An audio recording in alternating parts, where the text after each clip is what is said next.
గజాసురుని పొట్ట చీల్చి శివుణ్ణి పరిగ్రహించాడు. అంతటా శ్రీ గజాసురుడు శివ, నీవు నా పరమశిస్సుకు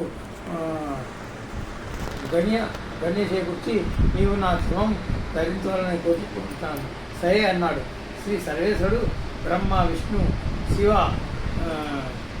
ఇంద్రాదులు దేవలోకానికి బయలుదేరాడు.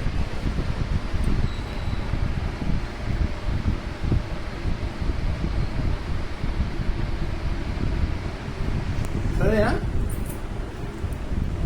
పరమేశ్వరుడు వస్తున్నాడన్న వార్త కైలాసంలో పార్వతికి తెలిసి అభ్యంగన స్నానం చేసి పతికి స్వాగతం చెప్పాలని అభ్యంగన స్నానానికి తయారై తన వంటికి నలుగు పెట్టుకున్న పిండితో ఒక బొమ్మను తయారు చేసి తన తపశక్తి వల్ల పొందిన వరంతో ఈ బొమ్మకు ప్రాణం ప్రతిష్ఠ చేసి మందిరం వద్ద కాపలా ఉంచి ఎవరిని లోనికి రానివద్దని చెప్పి స్నానానికి వెళ్ళింది.